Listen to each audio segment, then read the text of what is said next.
long overdue doing this video. What I've done is I've pieced together videos I've shot over a series of weeks and months, and I've tried to condense many hours down into something around 15 minutes. So please bear with me. There may be a few things in there that some people might spring ideas to do other things. So I've tried to include as much as possible in a short frame of time. Something that's I've bought in the last few months was this book here, Tyne Consett by David Lunn. It's a very good book. It's $9.99, and just one photo in this book made it worthwhile for me. And the iron ore loading structure here, there's not many photographs of it. There's lots of it from a distance, but there's not many photographs inside. And this one photo here shows the track work, which I'm going to be doing in the upper deck in this video, and it shows some of the details in between the track, and also the underside of the main hoppers and the chutes. So that's really good. It's only black and white, unfortunately. There's another photo here of the main structure here, and obviously some of the Consett to iron ore wagons. A friend of mine, Jim, who's in my model railway club, has kindly sent me this, which is from a magazine. I can't remember what the magazine. It's an old magazine, and in here is a colour photograph showing you the colour of the decks. I've painted mine grey at the moment because that's what the main structure was painted in, so I'll be weathering this and painting it brown. That's one of the next steps before gluing it in. So many thanks for everyone that's watched previous videos. Hopefully this video will be of interest, and it will just show you some of the journey along making this structure. I've just started on working on this end here to get the Plastikard checker plate in. So I've cut this piece out here, and I'm going to cut the section out for the rails.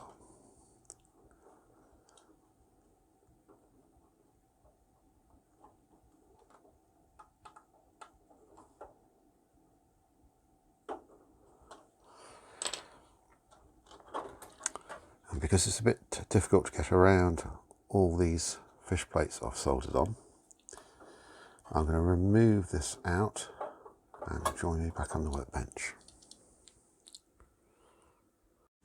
I've removed the deck from the loading stage here to allow me to work on the checker plate here.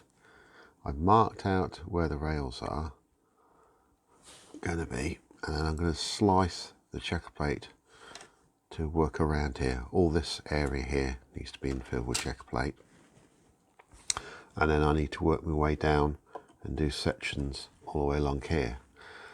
Haven't decided yet, but I may glue this back into the main structure before putting in these individual pieces of checker plate all the way down. Something else I've worked on with this, believe it or not, this is the 5th iteration of this deck. First of all, I started off by soldering the rail direct to the copper clad. Big mistake. The rail expanded when I was soldering it, it then contracted, and I ended up with a ski slope. Great if I was doing an aircraft carrier, no good for trying to do a flat deck. So what I ended up doing was using some Code 75 fish plates, which I cut in half. I soldered these in situ with using track gauges. I also used some of these blocks which I purchased, I can't remember if it's eBay or Amazon. These are machine square blocks, nice and weighty, can hold down the rail while you solder the joints. The rail is a little tight, but it's actually free to expand and contract within the fish plates, allowing for heat differential shrinkages between the CTE, coefficient of thermal expansion, difference between the nickel silver rail and the copper clad, the fiberglass, and to a certain extent the plastic structure. The checker plate I'm gluing down, I'm going to be using some super glue. It's a medium viscosity, purchased from Tool Station. I'll bring that into picture in a bit. And then these areas here where the I-beams come through will need slight adjustment just to get the fit quite right, and then try and get it as level as possible to minimise any waviness within the structure. So I shall work on chopping this up. Here's it with it in situ cut out. As you can see, cut around the track, fairly snug fit. I'll super glue this down when the deck's put back into the main structure. Working on attempting to fill in the joints in the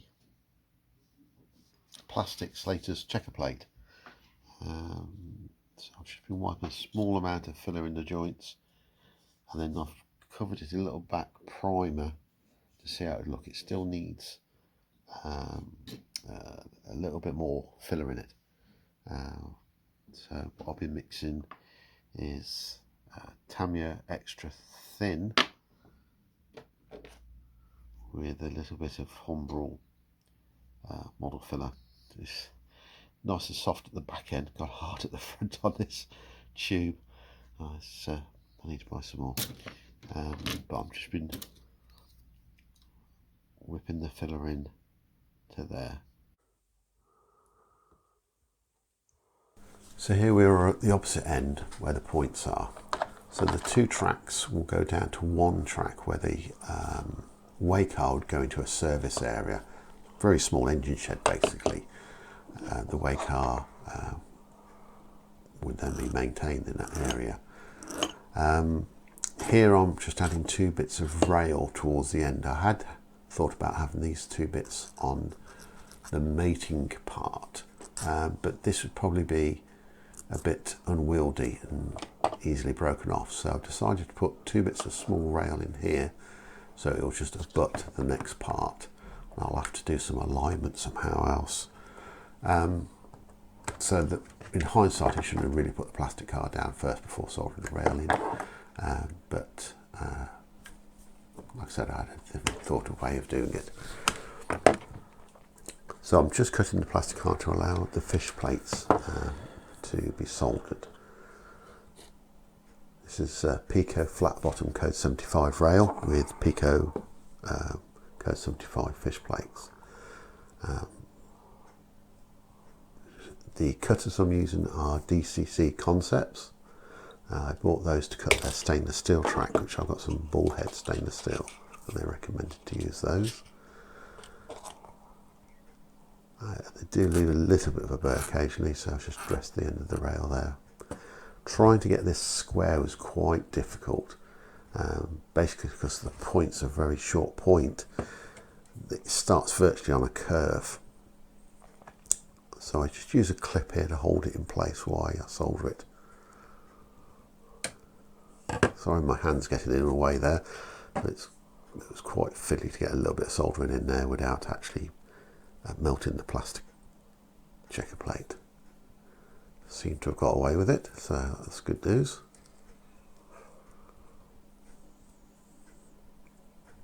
Just done a little bit of flux. Once again, this is DCC Concepts flux. I'll leave in the description all the part numbers, etc. for them. I'm not sponsored by DCC Concepts, it's just, once again, that was recommended to go with the track. The solder in this instance is just normal, I think it's 60-40 electrical solder with a little bit of flux in it.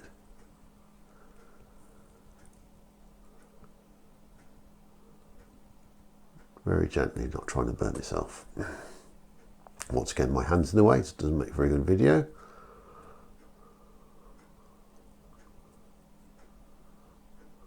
Right, there, we're done.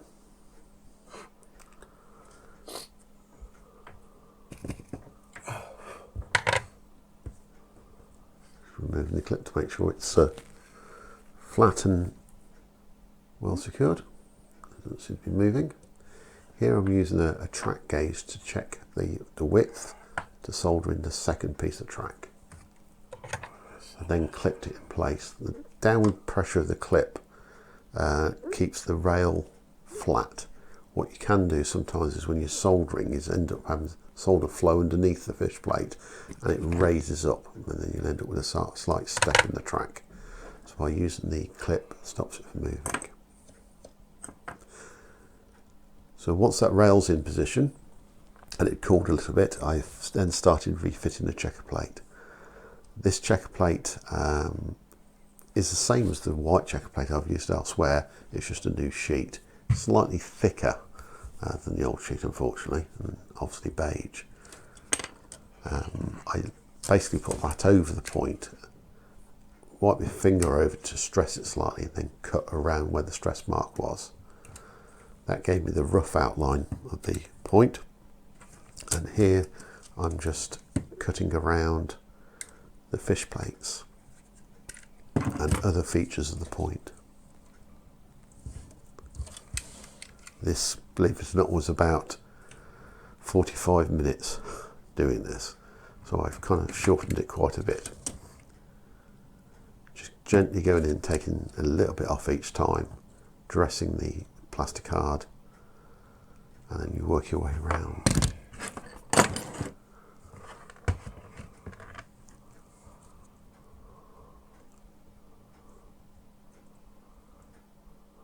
Yeah, once again, another little bit off. Taking a thin shaving off.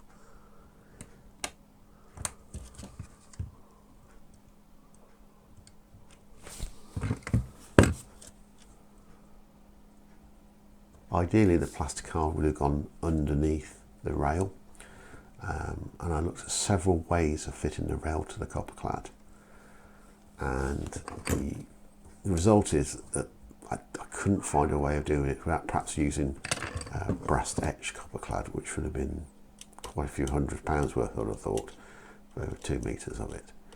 So the Plastikard was the next best option. I've soldered the rail to the copper clad to make sure it's nice and secure.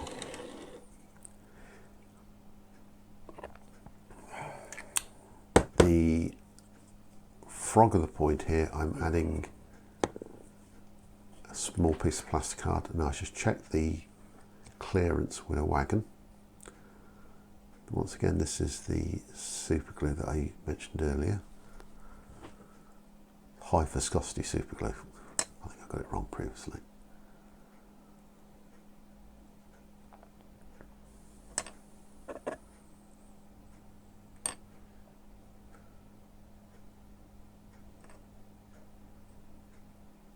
A little bit at a time because I don't want to get any stuck in the movement of the point. It's a small piece of Plastikard I'd cut.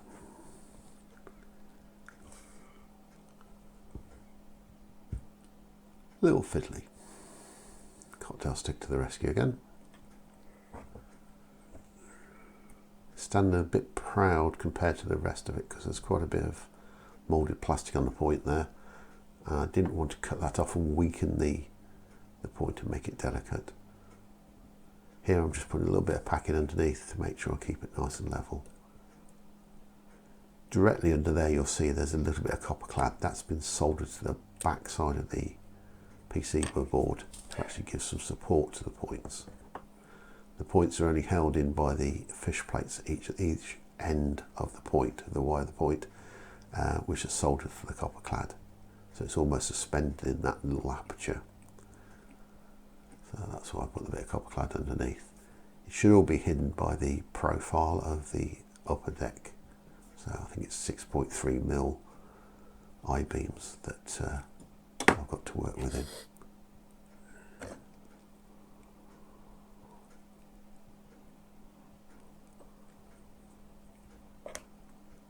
Wicked a little bit more super glue in. So this is where I've got to. This is all glued down now and been cut around the individual chairs. This is just a floating plate at the moment. work on how to attach that, and then I've got to do some checker plate and fill around these points. Up to this point, which is where the pivot point is, these can be glued down. When it starts getting down here, it's going to be a bit more difficult, so I'm probably going to just infill with strips between the sleepers. It's about the limit of what I can do with the checker plate. Further down, it's had a coat of grey paint over the black primer. It gets a little bit difficult to film because it doesn't fit on my bench.